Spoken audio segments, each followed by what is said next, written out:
All right, sports fans, how's everybody out there doing?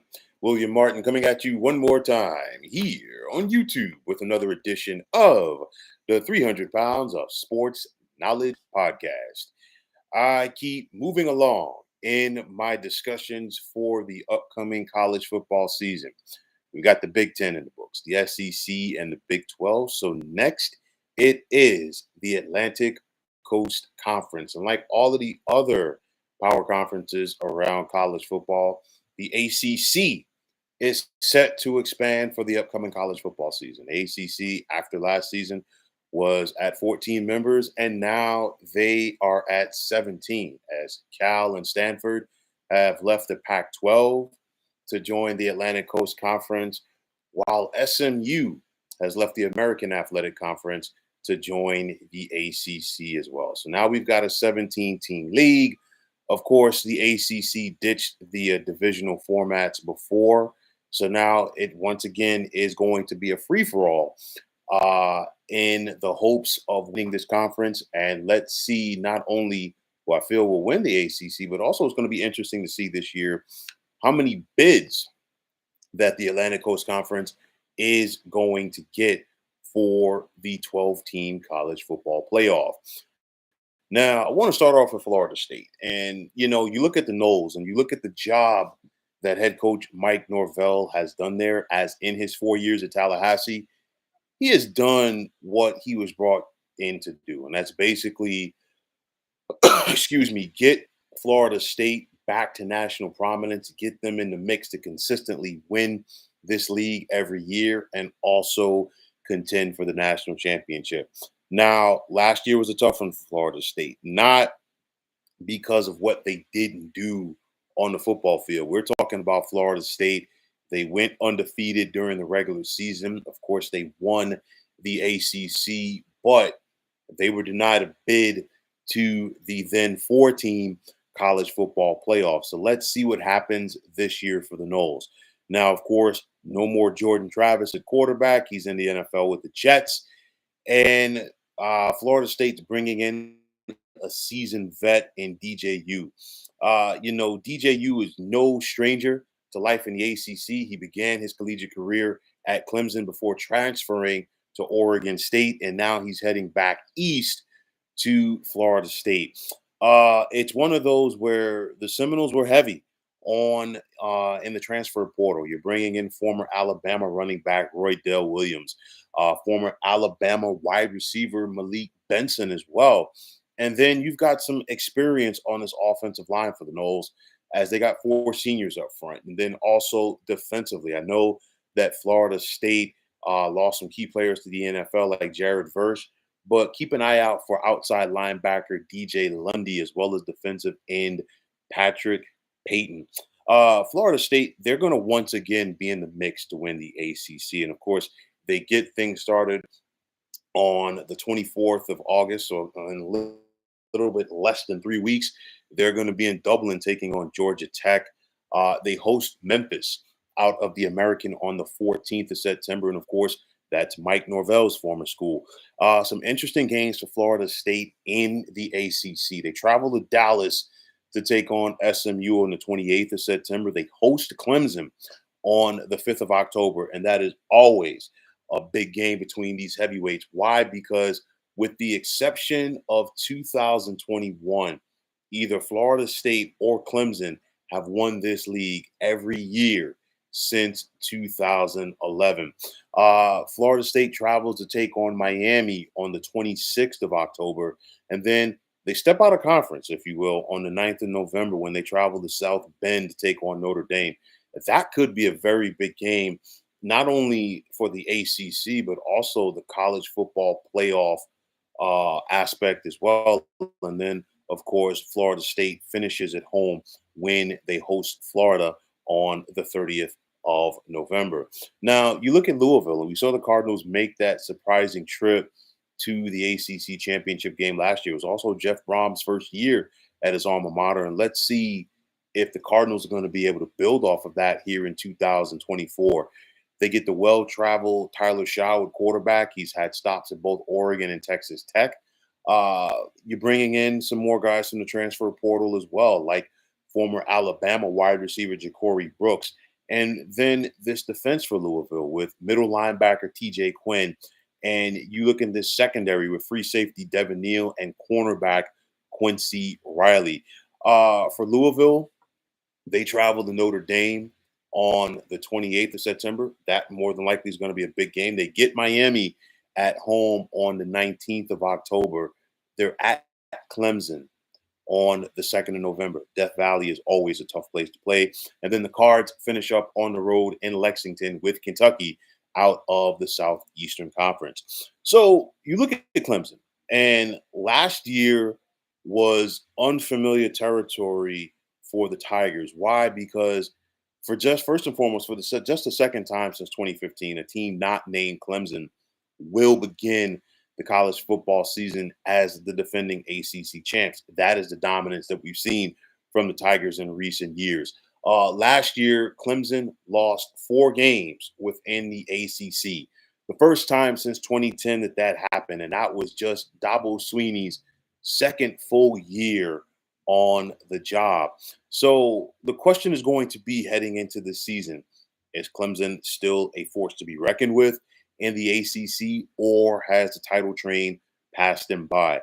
I talked about this several days ago with my top 25, and I'll tell you like this. Defensively, Clemson is good enough to win the ACC. Okay, they got Barrett Carter back at linebacker. You got defensive end TJ Parker. Their defense continues to be stout. They were tops in the ACC last year. It comes down to whether or not they're going to get enough out of their offense. That is going to be the big thing for me for the Tigers this year. You do have a veteran quarterback in Cade Klubnik, and Clemson's going to run the football with Phil Maffa. There's no ifs, ands, or buts about it. But can they spread the football and spread the defenses with their passing game with the likes of wide receiver Tyler Brown? That remains to be seen as far as them being able to do that consistently.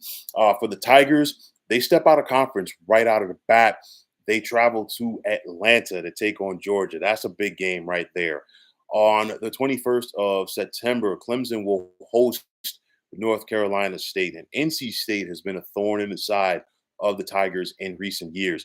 I talked about that meeting with Florida State at Doak Campbell. They host Louisville on the 2nd, and then, of course, they finish with their in-state rivals, South Carolina, on the 30th of November. Now, for the Miami Hurricanes, and I talked about this as well in the top 25 the other night, it's been 20 years and counting for the Canes in the ACC, but we're still waiting to see them be a force in the league. Miami has never won the ACC since they've been there, and they've only gotten to the conference championship game one time.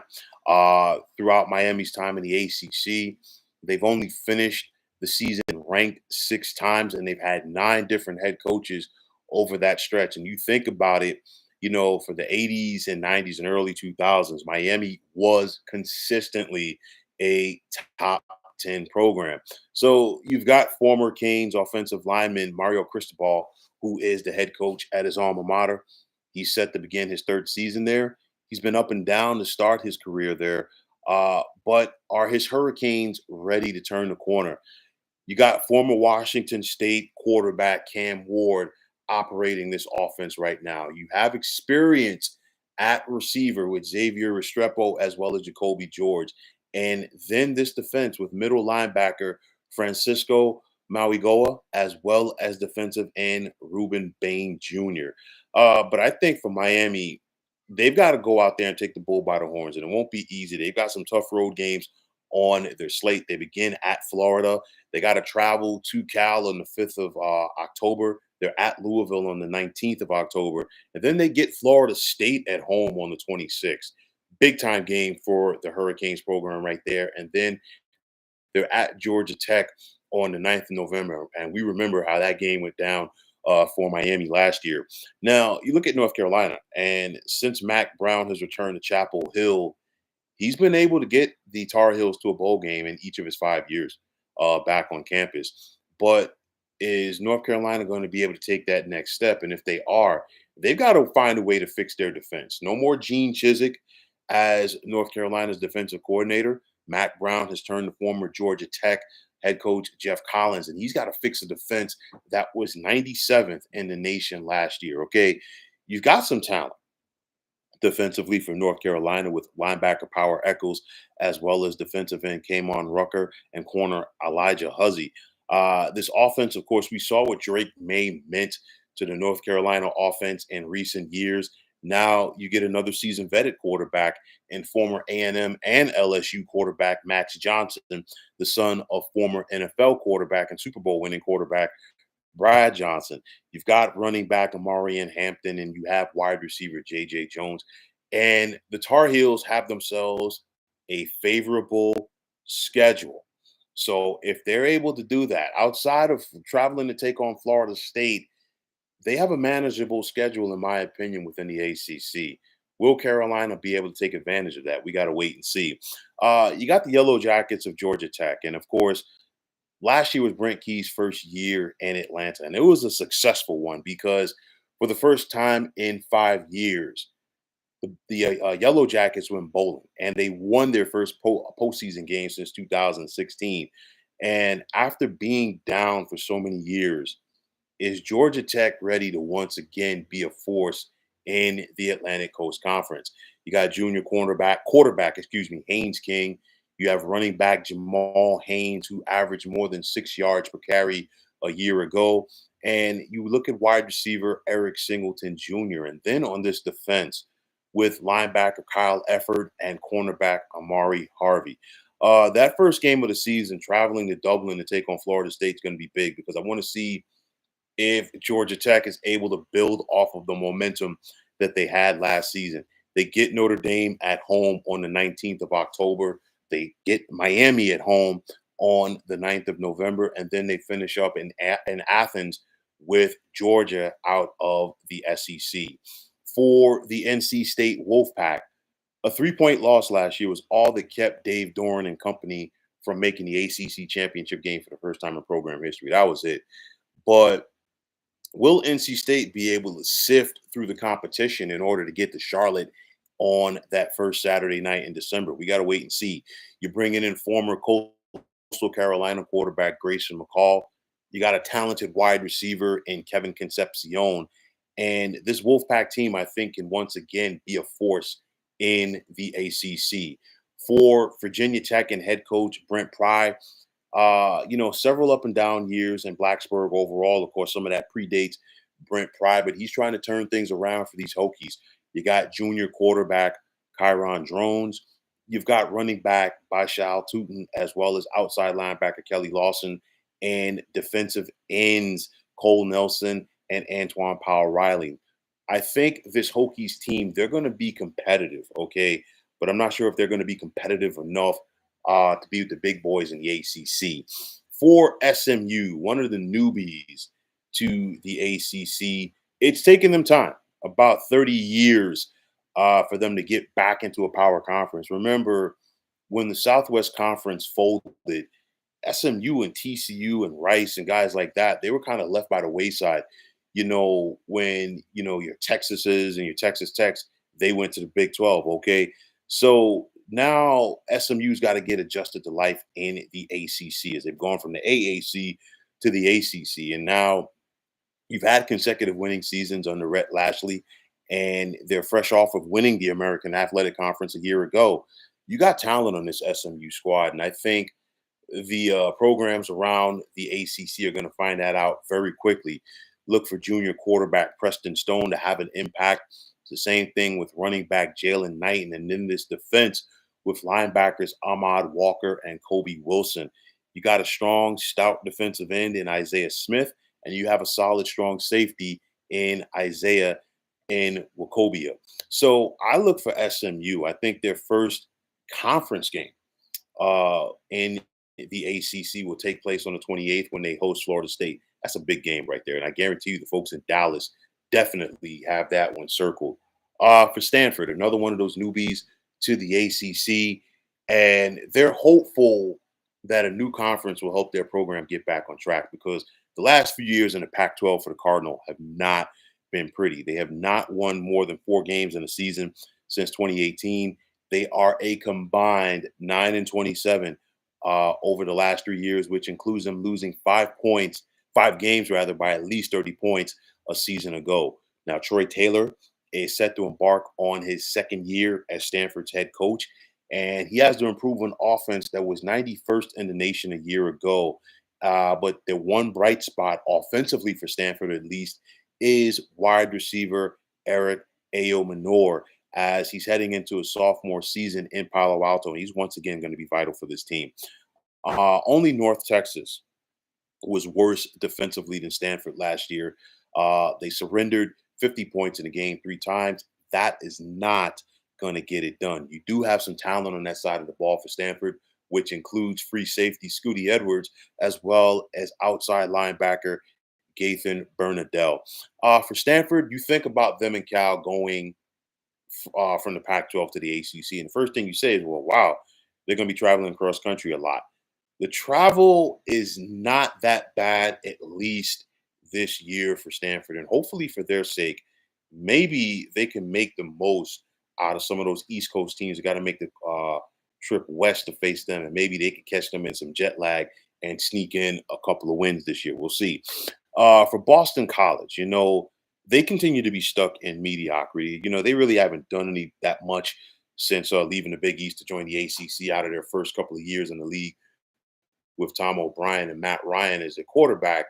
But nonetheless, you've got a new head coach in Bill O'Brien. And Bill O'Brien did have some success collegiately at Penn State before he left for the NFL. He inherits one of the better dual threat quarterbacks in the ACC in Thomas Castellanos. He's just got to cut down on the turnovers. Got a solid running back in Kyle Robichaux, as well as a good wide receiver in Lewis Bond. And then defensively, 6 seniors or grad students as starters for BC. That is going to be important as Bill O'Brien looks to make the Eagles relevant. Now, for Pitt, it was just 3 years ago that they were claiming their first ACC championship. But last year was brutal for Pat Narduzzi's bunch, as they lost 9 games to finish near the bottom of the standings in the ACC. They got to try to find a way to get back to respectability here in 2024. Junior quarterback Nate Yarnell, he saw limited action a year ago. And this Pitt defense, they've got to get back to being nasty, okay? Last year's top 2 tacklers for the Panthers were defensive backs. That is never a good thing. You've only got 3 seniors starting for the Panthers on defense, but I really want to see how they respond. Early in September, they traveled to Cincinnati to renew their rivalry with the Bearcats. Of course, the Bearcats are now in the Big 12. These 2 teams used to be in the Big East together. And then the following week, it's a reunion of the backyard brawl with West Virginia when they welcome the Mountaineers to town. For Syracuse, of course, no more Dino Babers as head coach. He was let go, and it's up to former Georgia assistant Fran Brown to get things turned around in central New York for the Orange. Now, since joining the ACC, Syracuse has only finished with a winning record within the league 1 time. They got to get more consistency from this team. You get former Ohio State quarterback Kyle McCord, who himself was not great at times, but how is he going to factor into this Syracuse offense? We got to wait and see. Keep an eye out for junior running back LaQuint Allen, and also a healthy Aronde Gadsden Jr. tight end will be big for Syracuse. Now, Syracuse has had their lapses defensively under former head coach Dino Babers, but there's some talent on this side of the ball for the Cuse with middle linebacker Marlo Wax, as well as strong safety Justin Barron and outside linebacker Derek McDonald. For Wake Forest, the Demon Deacons, wow, it's been up and down for them in recent years. 3 years ago, we saw them go 11-3, and they got a berth in the ACC Championship Game. But after going 7-1 within the ACC, they only managed to win 1 game within this league last year. They've got to, first and foremost, improve an offense that was 104th in the nation a year ago. You bring in the well-traveled Hank Bachmeier at quarterback, spent time at both Boise State and Louisiana State. And then this defense with the Jasheen Davis at defensive end and middle linebacker Dylan Hazen. So it's just going to be interesting to see how much improvement that we're going to see from Dave Clawson's team here in 2024. For the Virginia Cavaliers, they came off of, or they're coming off of a 3-9 season, and 5 of those losses last year by a touchdown or less. It's going to be very interesting to see if Tony Elliott's Cavaliers are able to put those close losses behind them and make some noise in the ACC. You got a young quarterback in Anthony Calandria, and you've got to improve this ground attack if you're Virginia, as they were 107th in the nation in rushing a year ago. Defensively, it wasn't that much better, as the Cavs were 104th. You've got outside linebacker James Jackson to keep an eye on, as well as middle linebacker Cam Robinson and strong safety Jonas Sanker. And it's going to be interesting to see if Virginia is going to be able to do enough to become bowl eligible this year. For Cal, another newbie to the ACC. And of course, I know it sounds weird talking about Cal playing in the ACC after so many years in the Pac-12, but this is the current reality of realignment in college football as schools continue to chase that almighty dollar. But one thing I will say about Cal, Justin Wilcox always has this team to play every single Saturday. And the teams around the ACC are going to find that out very quick. You got sophomore quarterback Francisco Mendoza, and then keep an eye out for running back Jaden Ott. He could be the ACC's newcomer of the year. He averaged more than 5 yards per carry last year for the Golden Bears. Now, right tackle TJ Session, he's the only senior on this offensive line for Cal. And then you've got some strong play at linebacker with Cade Uluave, and outside linebacker David Reese. And overall, Cal Bears have 7 seniors starting defensively for them. And then finally, there's Duke. And then for the Blue Devils, just when it looked like they were turning the corner in the ACC, they're starting over once again with the new head football coach, Mike Elko. He won 16 games in 2 years at Duke, and he left Durham in favor of College Station and Texas A&M. So now the Blue Devils have returned, or have turned rather, to former Miami Hurricanes head coach Manny Diaz, who most recently was Penn State's defensive coordinator. Now, he made life good for himself in the transfer portal. He got former Texas quarterback Malik Murphy to come east. You've got some talented wide receiver with Jordan Moore, and then this defense with Trey Freeman and Nick Morris.